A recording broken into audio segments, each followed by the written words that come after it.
اسلامی دنیا کی تاریخ ایک ایسا گہرا سمندر ہے جس کی تہ میں لاتعداد کہانیاں دفن ہیں۔ دوستیاں، غداریاں، انقلابات اور نظریاتی تصادم کی کہانیاں۔ آج جب ہم ایران اور اسرائیل کا نام ایک ساتھ سنتے ہیں تو ذہن میں صرف تباہی، دھماکوں اور خون سے لال ہوتی زمین کا منظر ابھرتا ہے۔ ایسا محسوس ہوتا ہے جیسے یہ دونوں ممالک ازل سے ایک دوسرے کو صفحہ ہستی سے مٹانے پر تلے ہوں۔ لیکن کیا آپ یقین کریں گے کہ ایک وقت ایسا بھی تھا جب اسرائیلی معیشت کی رگوں میں ایرانی تیل دوڑتا تھا، جب اسرائیلی ٹیکنالوجی ایرانی فوج کی آنکھیں اور کان بنی ہوئی تھی؟ یہ کوئی من گھڑت افسانہ نہیں ہے، یہ مشرق وسطیٰ کی وہ خاموش حقیقت ہے جسے بہت صفائی سے، بہت چالاکی سے دنیا کی نظروں سے چھپایا گیا۔ بات ہے 1950 کی دہائی کی۔ دنیا ابھی دوسری بڑی جنگ کے گہرے زخموں سے ابھر ہی رہی تھی۔ نوآبادیاتی نظام کے خاتمے کی لہر مشرق وسطیٰ تک پہنچ چکی تھی۔ اس وقت ایران کی مسند پر ایک ایسی شخصیت کا راج تھا جس کے ارادے بہت مختلف تھے۔ شاہ محمد رضا پہلوی۔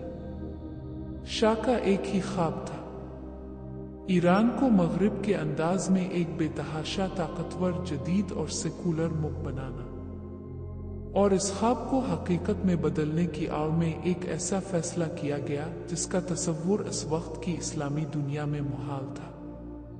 ایک طرف مصر، شام، اردن اور پوری عرب دنیا فلسطین کے حق کے لیے آواز اٹھا رہی تھی۔ اسرائیل کے خلاف مزاحمت کو اپنا مذہبی، سیاسی اور اخلاقی فریضہ مان رہی تھی۔ لیکن اس وقت ایران مکمل خاموش تھا۔ شاہ کے لیے مذہبی جذبات سے کہیں زیادہ اپنے قومی مفادات اہم تھے۔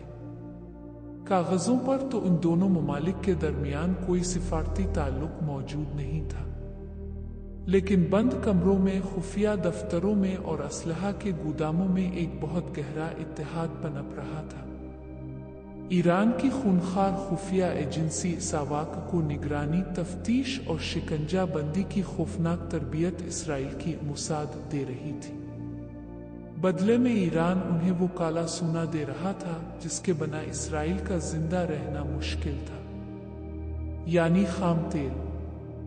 اسرائیل نے اس تیل کے بدلے ایران کو جدید اسلحہ، نگرانی کے آلات اور فوجی ڈرون ٹیکنالوجی تک فراہم کر دی۔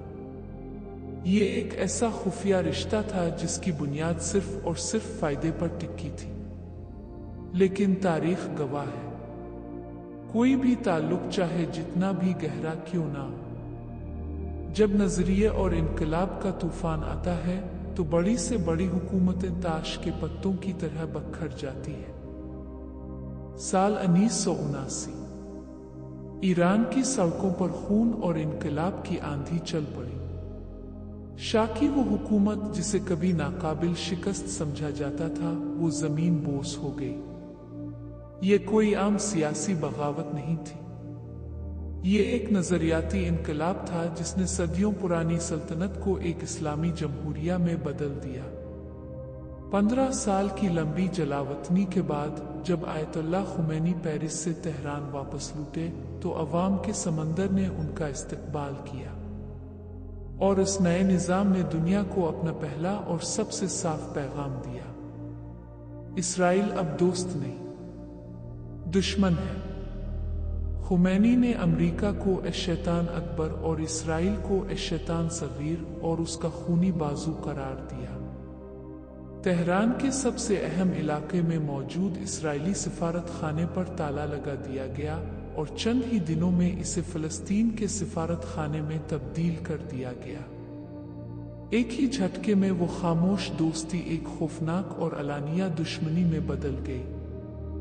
فلسطین کی آزادی اب محض ایک سیاسی نعرہ نہیں تھا، بلکہ اسلامی جمہوریہ ایران نے اپنی نئی خارجہ پالیسی میں اسے اپنا مذہبی فریضہ بنا لیا تھا۔ خمینی نے برملا کہا کہ اسرائیل ایک ناجائز اور غاصب ریاست ہے جسے طاقت کے زور پر قائم کیا گیا ہے اور اس کے وجود کو مٹانا ہوگا۔ جب آمنے سامنے کی جنگ ممکن نہ رہی تو ان دونوں طاقتوں نے موت کا ایک نیا راستہ چنا۔